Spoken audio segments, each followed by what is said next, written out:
Hi everybody, thanks for joining me today. I am doing this video in response to some responses to my tweets about my thoughts on COVID and my thoughts on mask wearing. And I got some challenges on some of my opinions. My general challenge is that my general opinion is I'm not seeing it. I am not threatened by COVID at all. I am not afraid of it. I am opposed to any lockdowns. I'm opposed to mask mandates. Uh, I think anybody who wants to wear a mask can wear a mask. Anybody who doesn't want to get near somebody who's not wearing a mask cannot get near somebody who's not wearing a mask.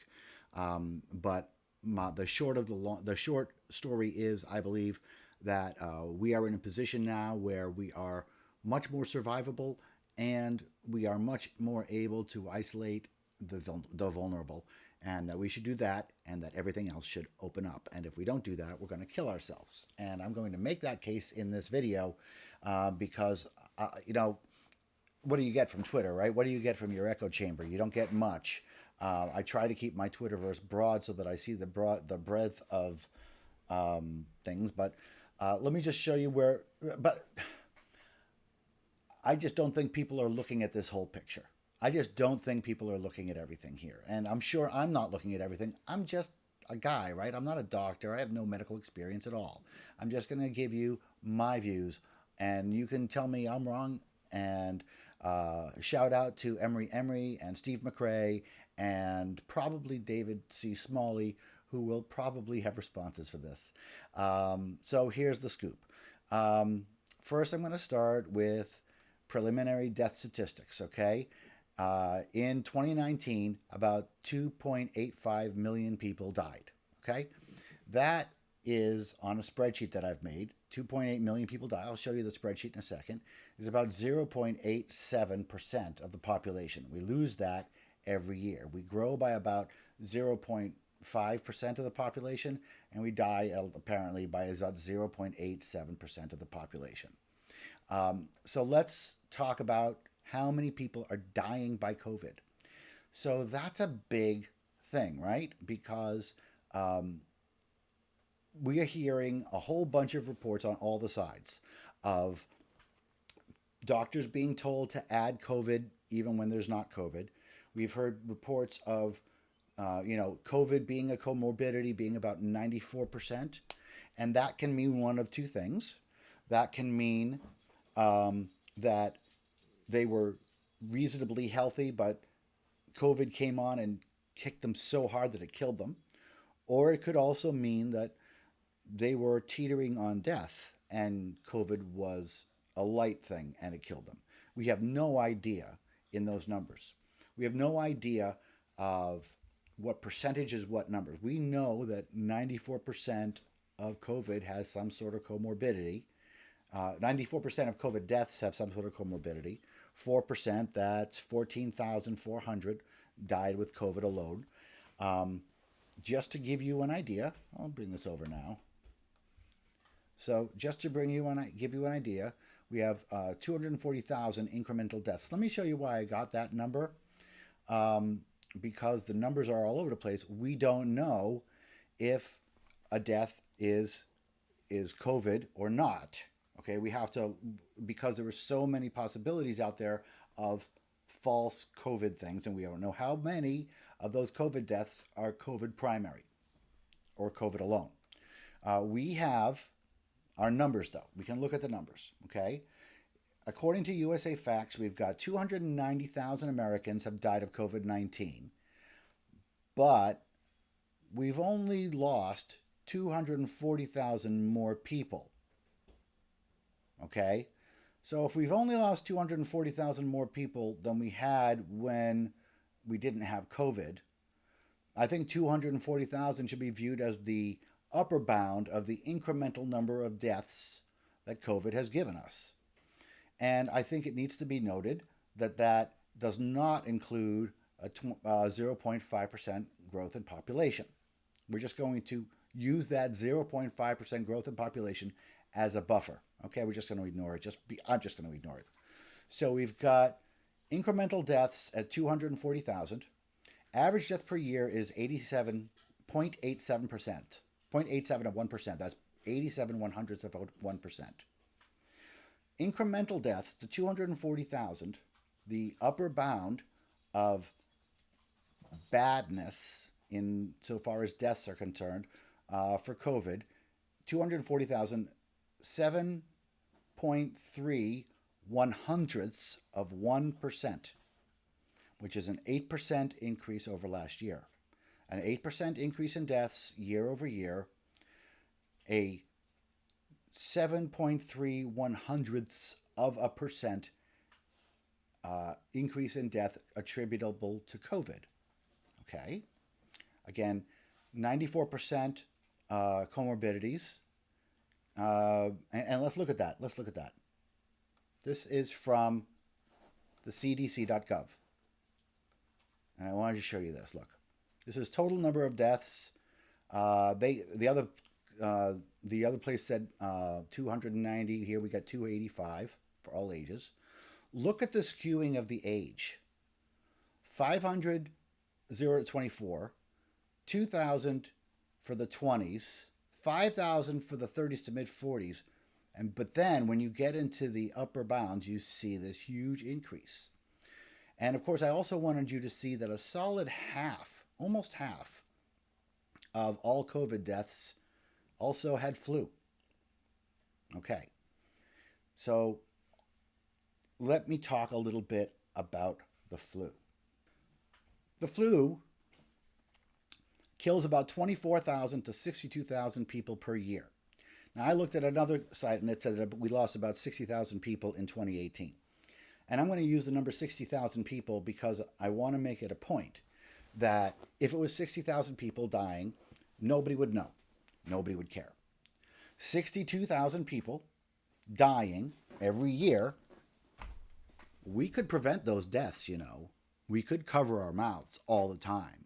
We could social distance all the time. And if we did that, that 60,000 would probably go way down. We'd probably save tens of thousands of lives. But we're not going to do that, okay?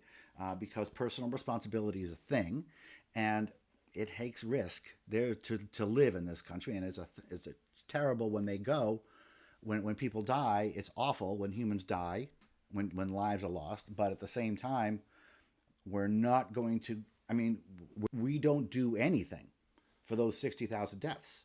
We have parties and concerts and all the parties when 60,000 people die in a year. But when we get to something that's, let's say about a little less than 5 times as much, a little less than 5 times. And if we go to 240, if we go to 240, it's 4 times as much.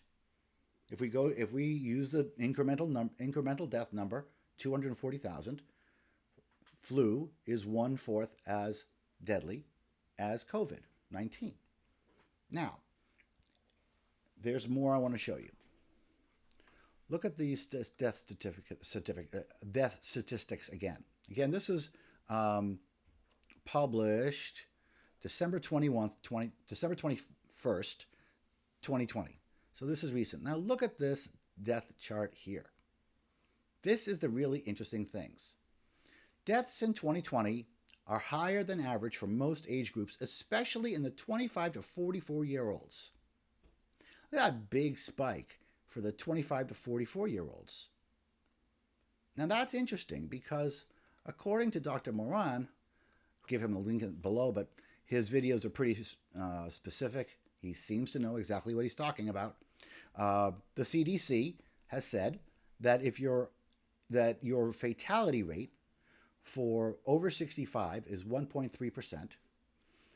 50 to 64, it's 0.2%. That's a 99.8% survival rate for people like me.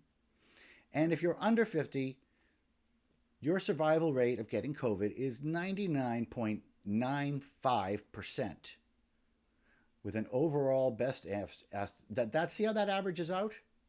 With an overall death rate of 4%. Because things change. We are looking at a 20 to 50% asymptomatic infections rate. Asymptomatic infections do spread the virus. The best estimate for asymptomatic people is 35%. Okay, so there's a couple things that I want to talk about here. The under 50 crowd has a 0.05% death rate. Granted, that's now. But a grand total, 7,500, 7,700. Okay, that's 7,700 human beings right there. But that's much more than 7,500 human beings. That's a 45.5% increase in 25 to 44-year-olds. That's not COVID. That's not COVID. I don't know what it is, but it doesn't look like COVID to me. Now, some people say that the long-term health effects are substantial with COVID. So I did a little bit of that, of search into that. And first thing I wanted to show you is there's a lot of long-term health effects with the cold and the flu. Okay, there's a lot of potential long-term health effects for the cold and the flu. Some of you are seeing these. You know that these are known problems with the flu. And then, so here's a risk from the. Here's a set of slides from the WHO talking about COVID-19. What we know about COVID-19, when you look at the long-term effects, yeah, it may have symptoms for 14 to 21 days. These symptoms for 14 to 21 days. Okay, they do not fully recover for a period of 2 to 3 weeks. But what they did here is they compared it to SARS because we don't know the long-term effects. It can result in prolonged illness. There are many case reports of people who do not regain their previous health following COVID-19. Little is known about the clinical course. So yeah, there are long-term effects, but we don't really know all the things. We know that it may, like this slide, it may increase the risk of long-term health problems, but that's all they got. And they're basing that on SARS. But again, there are long-term health effects for the flu too. So that's kind of a wash. But look at this chart. This is my favorite chart, okay? Because I want you all to see this chart, and I want to spend a little bit of time on this chart. This is a chart that shows the upper line is confirmed cases per day, and the lower line is confirmed deaths per day. And in April, you can see that we're dealing with a 2, let's see, that's 2 to 25, so that's a 12 to 1 difference. 26, that's a 10 to 1 difference. 26 to 25, that's an 11 to 1 difference. So we're looking at a place where there's a 10 to 11 to 12 to 1 ratio between deaths and cases back in the first push. But as those cases grew, as time went on, we got better at treating COVID, folks. We got better at it. And now I look at this, okay? Everybody's talking about all the cases. But we're talking about a 100 to 1 difference here. Look at this. Almost a 100 to 1 difference between the number of cases and the number of deaths. The number of deaths is at, right now, this one is 2,800. Let's go back here. The number of deaths was 1,900. So it's gone up by less than 1,000 a day. 1,000 human lives we're losing. But look at the survivability. Look at the when you're talking about all of the deaths and people are looking at, you know, how deadly this was. It's not looking deadly here. And most of those deaths, the vast majority, are sick or elderly. They're going to be over 65. They're isolatable. They're going to be fat. They're going to be diabetic. They're going to have heart disease. They're isolatable. And the rest of us are looking at a very, very livable flu with about 35% to 50% of the symptoms are completely asymptomatic. And people like me in reasonable health in our 50s has a 99.8% chance of survivability. This is way better than it was originally. I remember back in March, I remember it was 1.7%. We had a 1.7% chance of dying of this. Now, even if we get it, we have a 0.2%. And that's assuming, well, 0.2%. And frankly, folks, that's completely up to me. That's my thing. And when somebody says, I went to a gas station and I didn't have a mask on, and she said, it's for your safety. And I've been thinking about that. It's not for my safety. It's not at all for my safety. If it's for my safety, it would be my choice. It would be my business. I choose what's safe for me. I choose what food I eat. I choose when I exercise. And I choose when I wear a mask. Oh, and while we're talking about that, why do we have to wear our masks over our nose? Why do we have to do that? We're not spitting out our nose. We're not blowing snot out our nose when we're talking. You're not catching anything because we have, the people say it's for our own safety. Well, leave me alone then. That makes sense, right? If it's for my safety, I got me. I got it. I'm good, okay? If it's for your safety, we can talk about it. I like courtesy. I like common courtesy. I understand that not everybody has done the research that I've done. But if you're saying, oh, I have to do something for my safety, it's kind of bullshit. I think masks should always be worn under the nose because you're not spitting and you're not blowing your nose into the air. But, oh, I wanted to also talk about and this is such, there's so much bullshit information going out here. People are talking about the hospitals being overwhelmed. Let me show you this. Governor Inslee just said, hospitalization projections are very scary. We're already at 87% ICU capacity in Washington. That's really scary, right? That makes it sound bad, right? Right. And then they link to this great little chart. Look at this. It's a live chart. It shows you how overwhelmed your local hospitals are. It's from the NPR. Look at Florida. Look at Florida. Look at Washington. 14%. King County, 9%. 9%. Not 80. 9. Snohomish, 22%. We are not in a hospital crisis, ladies and gentlemen. 29% for Yakima. 25%. Let's go down to some of the darker numbers here. California, those dark numbers. San Bernardino County, you're at 50% capacity. Okay? Kings County, California, 57% capacity. Imperial County, 67% capacity. Madera, 59% capacity. Look, I'm not saying COVID's a joke. It's not a joke. It's a disease that we should be taking seriously because it's seriously messing with us. But let's not blow this out of proportion, and let's not overreact, and let's not pretend this doesn't have a cost, okay? This has a cost. Child abuse is way up during the pandemic because parents are not being exposed. The children are not being exposed to the teachers. So the reports are going way down, but the abuse victims in hospitals are going way up, okay? This cannot mean anything other than we have a serious abuse problem on our hands here as well. This is from the Journal of the American Medical Association. I'm using good stats. I'm using good sources, okay? We can't sit by and ignore that this is happening. We also can't sit by and ignore the suicides.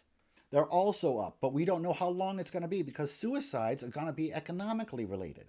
So when we destroy jobs, when we destroy companies, the suicides are going to last off into the distance.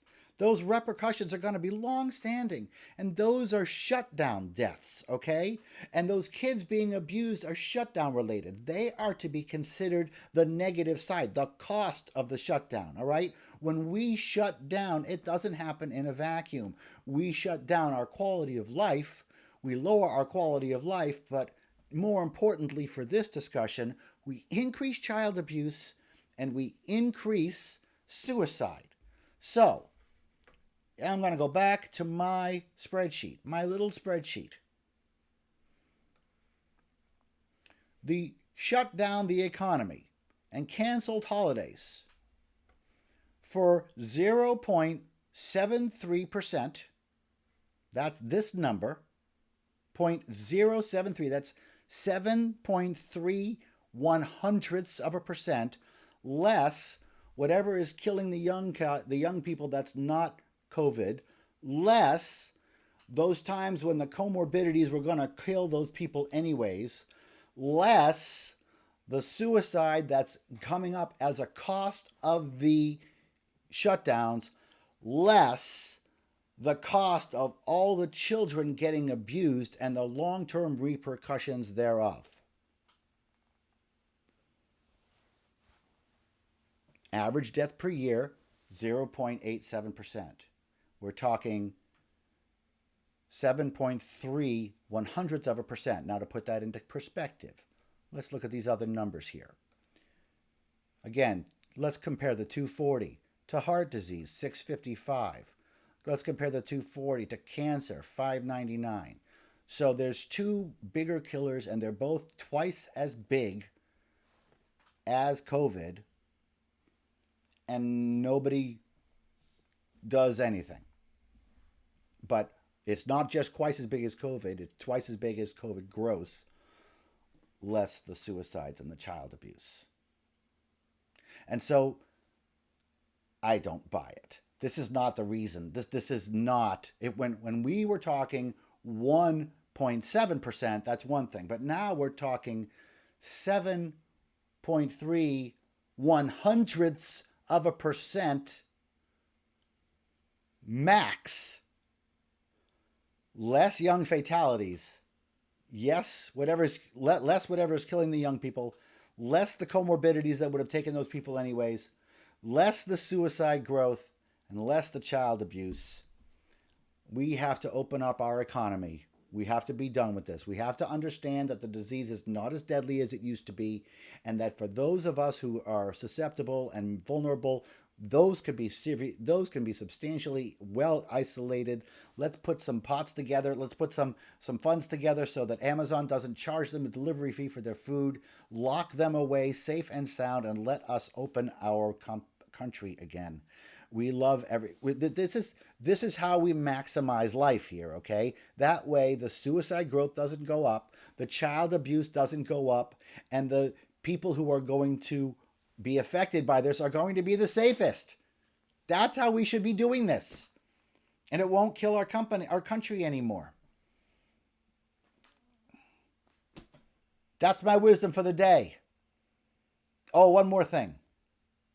Like and subscribe and click the bell if you like what I said. And tell everybody and spread this around and give me the comments in the video in the section. I'll be there watching. Maybe I'm full of shit. I know this is going to be explosive, but I think that we have to have personal responsibility here. I think the people who are sick should want this. I think the people who are sickly should not want to shut down our economy for them. I think they should say what I would say, which is, you guys do your shit. I'll be here quarantining because that's my personal responsibility. What the hell is wrong with this world? Anyways, like, subscribe, share, and comment. And I sell insurance. If you want insurance, put your email down in the comments section, and I'll give you an email. And thanks to Emery and Steve and David. I challenge you all to respond with civil dialogue and good old-fashioned discourse. Thank you. Take care.